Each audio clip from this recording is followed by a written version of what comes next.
PJ, I wanted to ask about what you've seen so far from Liam Sarka since he's taken over at quarterback.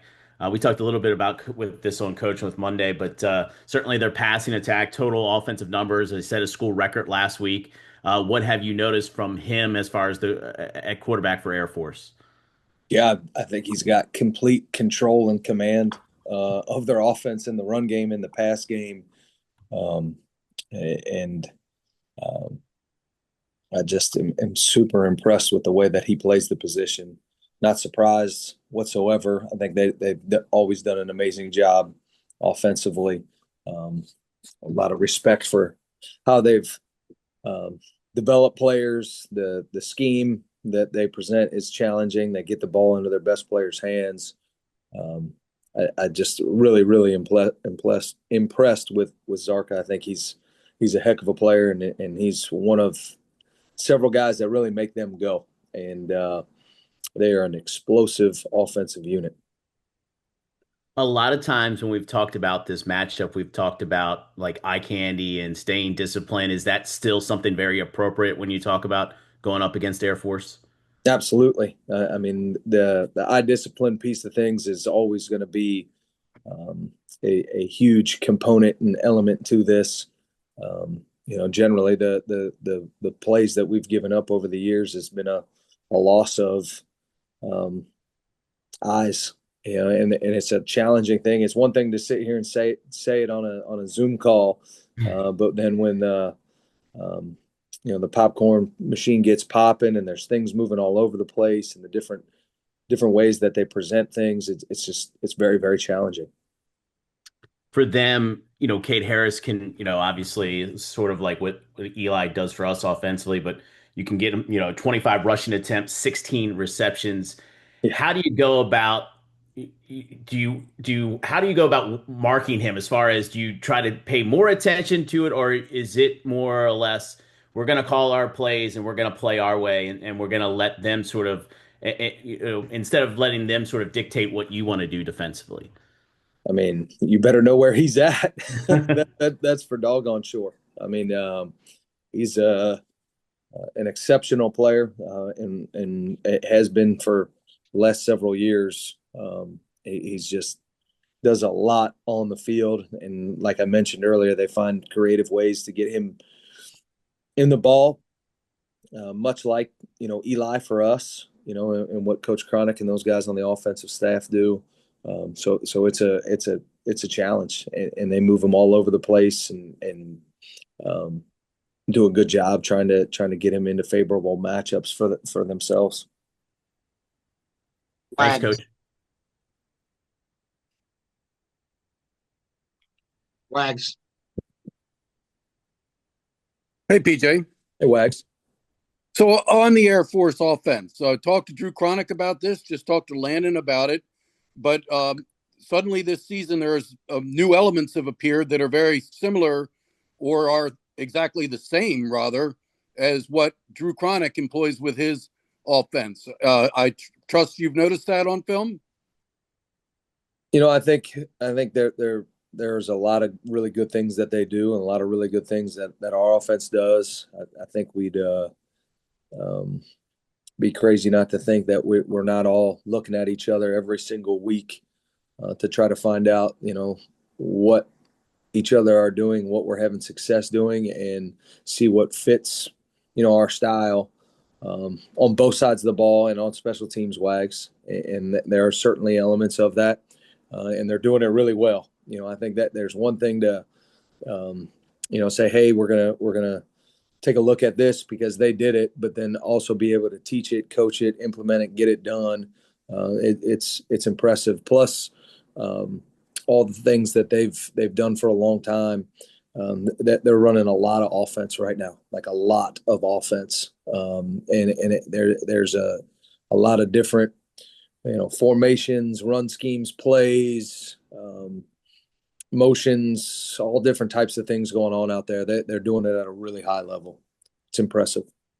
Is there anything in particular that you see that they've added this season that is, what Drew does that stands out? Is there a particular play, or is it maybe some sort of formation or movement or anything in particular there you say, that looks a lot like what I see from Drew every day in practice? Well, I think there's several of those that come up, if that makes sense, and that's sort of what has happened here for all the years, if that makes sense. I mean, there's plays when we were truly flex bone that you saw them run that we ran as well. So I think that it's a compliment, obviously, to Coach Chronic, the way that he's done things that people are looking at you and saying, hey, I really like that. That's challenging for people to defend. Let's take that and go from there. But I think there's more than just a handful of them, Wags.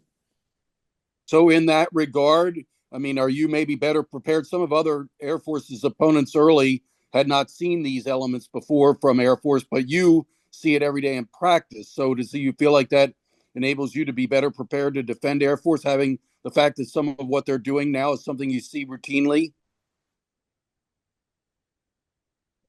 I don't really know how to answer that, to be totally honest with you. I mean, it's just, regardless of some similarities, it's still different at times, and there's a lot of different things going on. It's not exactly the same as going against us. Maybe a particular play is, but the overall scheme is a little bit different, if that makes sense. So just how you build things and how you do things does make it challenging at times. There's probably certain ones that we've seen a little bit more around here that maybe we're a little bit more prepared for, but then certain ones that we haven't, if that makes sense. So it's hard to just generalize the whole thing like that, if that makes sense. Yes, sir. Understood. Thank you. Also, it should be pointed out, we don't play against the offense once the season starts. We haven't played against our offense since fall camp as well. Been playing against VMI's offense and UAB, Rice, etc. Scott Wyckoff. Coach, I know execution's the most important thing, but it seems like there's a chemistry on the defensive line with Julian and Landon and Griff that it seems like their games really mesh together. Is that the case? I'd like to think so, Scott. I think when you've got guys that play next to each other that truly care about each other, they have good close relationships. They understand each other. They see how hard each other work. That's when things really get rocking and rolling. I think Coach Hall, Coach Niamatalola have done an amazing job in that room, just continuing to build that culture. But and those three guys work as hard as anybody on the football team. They practice as hard as anybody on the football team. But I think that's one of the beautiful things of this sport is the relationships that you get to build with people, and you build them through tough stuff. Playing defensive line here is tough stuff. Like we ask those guys to do a lot of things like that. I mean, shoot, 95 and 96 took on some serious amount of double teams all game last game. And they were unselfish with how they played the game. 90 had a couple elements of that as well, and I'm super proud of them. But I think that they all respect each other. They all have confidence in each other. They all like each other. They all have trust in each other. And I think when you have that on a position group, that's phenomenal. And I think that can spread to other position groups. And then ultimately as a unit and as a football team, that's what you want. What is it about Phillip and Justin, a pair of sophomores, that their skill set and mental makeup as sophomores out there on an island for you that can start games like they're doing and go into a game like this so young at those corners? Yeah, they're competitors. I mean, I really think both those guys, what sticks out to me, I mean, they're great athletes, highly skilled, play our style of football, all those things, but they're competitive. Like they go out there. You come out to a Monday practice, Tuesday practice, Wednesday, Thursday, Friday, whatever it is. Like you see those guys out there competing and working their tails off to improve their craft and get better. And that's what the great ones do. And these guys are works in progress, certainly, but they have that never satisfied mentality and that hunger to go out there and get better and improve. And I love the way that they both compete. I know in addition to execution, having a nose for the ball is a key for your defense. It seems like Job has that sixth sense of knowing where to go and how to get there. Is that true? Yeah, I mean, Coach Wimberley and I talk about it all the time. Like playing inside linebacker and really playing defense in general. Like you have to have some God-given instincts to play the position. Like in the first job I ever had, Coach said to me, he said, there's two types of players that'll never play here: guys that never do as they're told, and guys that only do as they're told. There's times where things break down on a football field. A guy makes a play, a move, a cut, a block, something along those lines, and you got to let your instincts and your rules sort of take over to help you get that ball down or be able to make that football play. And he's certainly one of those guys. We talk about it in the room. Some of the guys in the room have played against him, and I guess he was like a high school legend a little bit about the different types of things that he did when he was out there. So it's cool to hear about that. But yeah, I certainly think he's got that instinctual prowess that you need to play the position. Thanks, Coach. Thanks, Scott. Cam Nolan. PJ, you're alluding to it a little bit. Got to talk with Griffin about it last week, and Coach Newberry echoed it back on Monday, how your program practices harder than really any other team in the country. What are some specific differences that you've noticed from other schools you've been at that makes Navy practices so unique?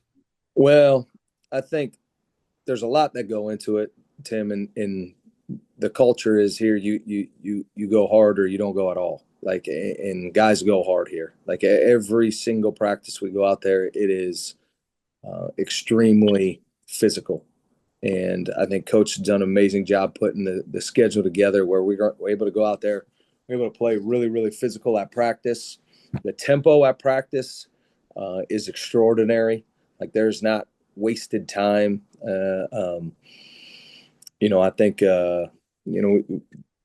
some of my high school coaches came this spring and came out and watched us how we practice and how we do things, and they were blown away by just the tempo, the efficiency, the way that we go about practice, the amount of reps that we're able to get, the activity that we're able to have everyone have. There's not a lot of standing around by anybody at practice. So I think the speed, the tempo, the physicality with which we do it really sticks out to me from anywhere else I've ever been. First few practices, I was like, whoa, there's a lot going on right here. But I think that's really the things that stick out to me, if that makes sense.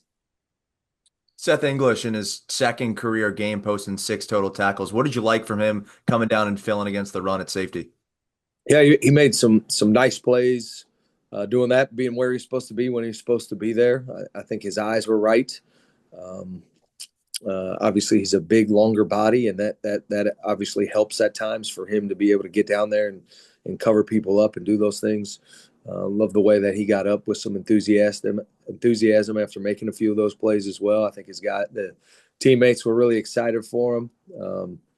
I know when they called his name, when Strauss called his name out at the end of the game in the locker room, like that, guys were really excited for him to get an opportunity to go out there and talk to the media because of the way that he played. But Seth is a guy, since we recruited him, that has really strained to be on the football field, and he's gotten banged up and different things happen along the way, but he's just never lost that zeal, that enthusiasm to that thirst for knowledge, to know what to do, know how to do it, and get himself on the football field. So I've been really impressed with him. And then how does a matchup like this with Air Force really excite you as a defensive coordinator, knowing that they have the ability to take the lid off the defense? They also have a potent rushing attack. There's a lot of things for you to constantly scheme against. Yeah, it's a challenge. It's a big challenge. In these games, they're awesome. They're awesome. And been on both sides of the coin here throughout the years. These CIC games are super, super, super challenging. But when you play in big rivalry games, there's nothing quite like it. These games Everybody shows up, everybody's loud, the environment's amazing.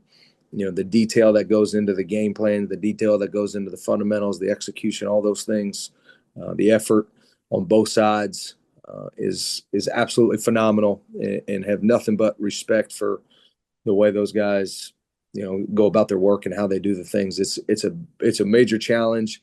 It's an absolute honor to be able to run out there in the Navy blue and gold and represent in this fashion. And we really try to do everything we can to make people proud of the way that we play football and how we go about our business. Thank you. Thanks. Wyatt Kopelman.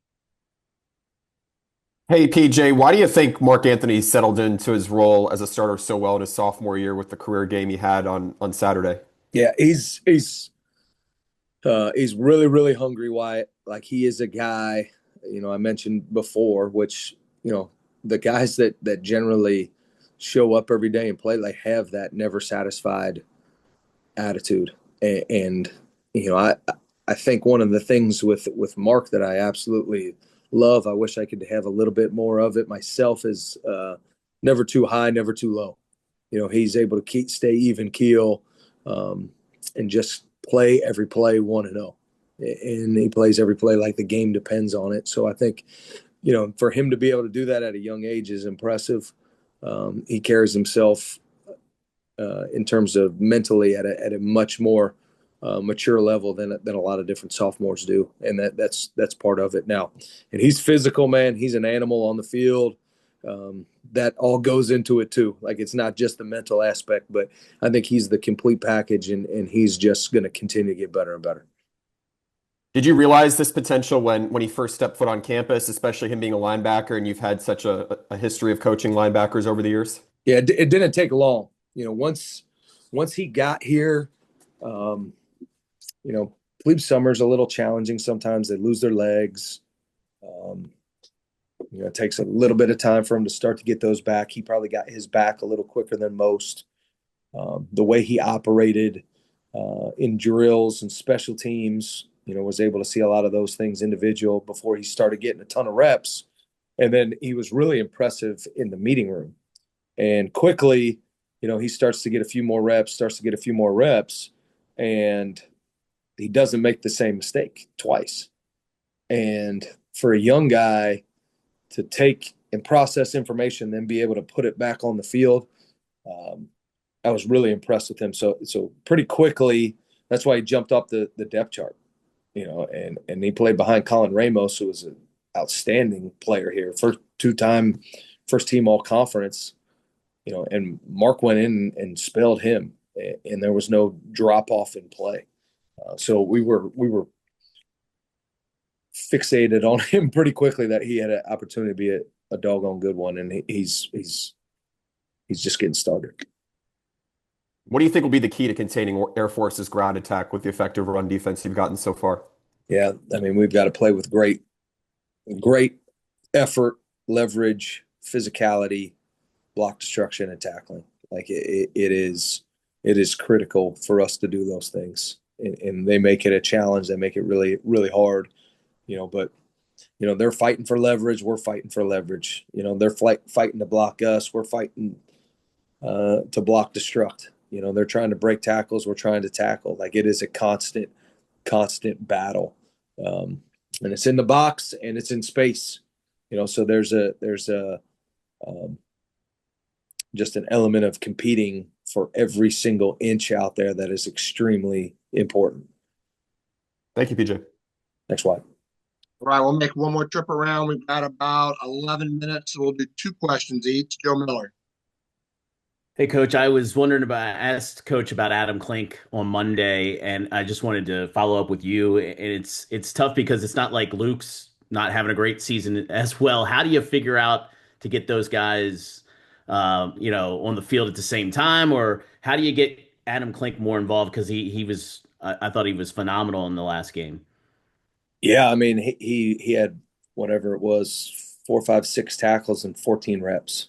Just the amount of production that he's been able to have, and I'm so excited for Adam, like to be playing the way that he's playing. And I think it's helping Luke be better too, because he's got a guy behind him that's chomping at him to be able to get out there. On our third down, packages are both on the field together, Joe. We just haven't been in that, and for a few weeks now, just because of the nature of how some things have gone.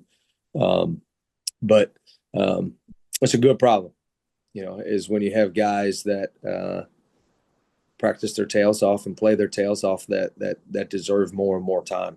And he certainly does. And it's a challenge. I think Coleman Cauley at inside linebacker is another guy like that where, after the Tulsa game, I talked to him like, I shucks, man, I really should have probably got you in there a little bit more because of the way that you're playing, the way you're growing and doing those things. So that's a good thing. You're starting to see guys, develop and do those. But I'm super excited for Adam because he's been through a ton over the last 4 or 5 years, on the field, off the field, injuries, family situations, things like that. And like, he's just always came back to work. And we finally found a home for him. I think he's doing a great job there, and he is making our job hard. And so is Luke, which is a good thing. Yeah. I was going to ask about Coleman, so since you mentioned him, I won't. But Kenneth McShan also, didn't start last week, but also had a few big plays for you guys. And it seems like against option teams, that position becomes even more important and seems to be more impactful in these types of games. Would you agree with that? Yeah, I mean, it's just sort of what Wyatt talked about. Like, you're these games. I mean, you are battling for leverage on every rep, and those guys end up being edge players quite a bit. The striker, the raider for us. So they have to play well in these games, and they have to be detailed, and they have to be physical, and they have to play with effort, and they have to do it every single rep throughout the course of the game, because you just don't really know in these games which play is the one that's going to determine the outcome of the football game. But both those positions, the outside backer positions for us are critical. And Kenny, he ended up finishing the game because of the way that he was playing the game, last week. So, it's a constant battle. I think Jackson's a heck of a player too. So we got guys that really, a lot of those positions where, I don't think there's any drop off. I think it's just getting a guy in that's fresh, or maybe even the hot hand, if that makes sense, Joe. Yep. Thanks, Coach. Wags. You. So obviously you have a somewhat inexperienced secondary, although they're getting more experienced by the day. But Air Force, they're more than ever throwing the ball. 250 yards per game they're averaging, which is much higher than any Air Force team I remember. Can you talk about the challenge defending the pass? Obviously, as you mentioned earlier, Liam, the quarterback's a good thrower, but in the film I've seen, half the time it's defense is biting on the option run plays, and guys are running wide open. Yeah, I mean, Wags, there's all those elements to it. I mean, I think obviously Zarka's a heck of a quarterback. I think they've got a great scheme that's challenging, that they have, look-alike plays where the runs, look like that. Excuse me, the passes look like the runs, and you get caught up in play action to that eye discipline element that we talked about before. But it's really, really hard and challenging because it looks like a run for an extended period of time, and they're able to find those creases in the leverage to be able to do that. So it's a big challenge for us, enormous challenge for us on the back end, and they've been exceptional throwing the football. And there's been contested catches, there's been wide open catches. Obviously Harris is a heck of a player. Quinn Smith, Trey Roberson, those guys are big time players. Tight end obviously is Fleischman catching the ball in critical situations. I mean, they've got good players that they're able to get the ball to. I mean, they're averaging almost 500 yards of offense a game. They're top 20 in the country in terms of that. Like they're doing things at a really high level, and I know I've said it several times, but I mean, it's the God's honest truth. It's a challenge. It's a big challenge for us this week, and a phenomenal offense. So Landon can be a game wrecker. He was against Army. I mean, what he did in that Army game, was really set the tone. He was getting into the backfield, making double-digit tackles. How critical could Landon be in this game? Yeah, we're going to need Landon to play exceptional. In these football games, it all starts up front. We need those guys, in our front seven to play their best game of the year, and that is critical for us. And they've prepared that way through 2 days already, and we just got to keep moving in that direction. But he's big for us. All those guys are big for us. We need everybody on the defense to play the best game they've played so far this year. Year in and year out, your inside linebackers have been your top two tacklers. You look at last year, Ramos 129 tackles and Jacob not far behind with 100. So far this season, Mark Anthony's got 33 tackles to lead you, but Job's at 18. He's fifth on, or 1, 2, 3, 4, 5, sixth on the team. Mm-hmm. Is that surprising to you, or is it a case to where Job is getting targeted for blocks, and that's why Mark Anthony's getting freed up to make tackles? I mean, last game Job had 5 tackles, but they were all assisted. I think the week before against Tulsa, he only had 3. What are you seeing there? Anything in particular? Well, with Job too, he's rotating a little bit more with Coleman Cauley, if that makes sense, Wags. So there's really 2 guys playing that one position, if that makes sense. And I know we talked about that a few years ago. I think it was 22, where we didn't have a linebacker lead the team in tackles, but we played 4 guys, basically half the game. So it's one of those type of deals where Coleman's playing, a third to half the football game. So really, it's those 2 guys together with that type of statistics. But some of it too is the ball doesn't get to them because of the guys in front of them and around them are doing their job and what they need to be doing. But I think it's a combination of those 2 things. Maybe it's because Mark Anthony's going crazy, taking every darn tackle. Gets there too fast. He gets there faster. It's a race. Thanks. Wags ignored the 2-question minimum this time. I got to find him a question. Uh-oh. Wyckoff. I'll help you out with the fine, Wags. It's all right. Coach, is it fair to say in these Service Academy games that sometimes they can hinge on how your 2s and 3s play due to the physical nature of the game, having to get as many players in as you do? Oof. Thinking back through them, Scott, like there's just so many of these games that they come down to, like, everything's critical. Like it's field position is always critical. Time of possession, 3rd down conversions, 4th down conversions. Well, that directly ties into 1st down. And long drives, and then maybe you got to get a 2 or a out there to be able to play. Probably not a 3, to be honest with you.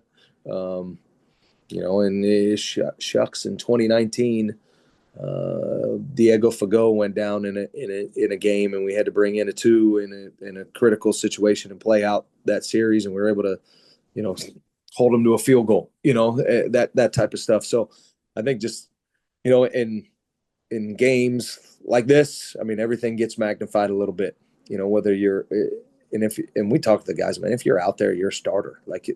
We've got confidence and trust in you to put you out in the game. You're a starter, whether you were the first guy out there, the second guy out there, or whatever. You're out there because you deserve to be out there, and we need you to play like a starter. And how important is it for your upperclassmen leaders to help you and your staff getting that message to the guys the younger guys that are out with, that never let the moment in these games get too big? Yeah, I think, around here, the deal around here is breathe, focus, explode, and that's always been, sort of the mantra.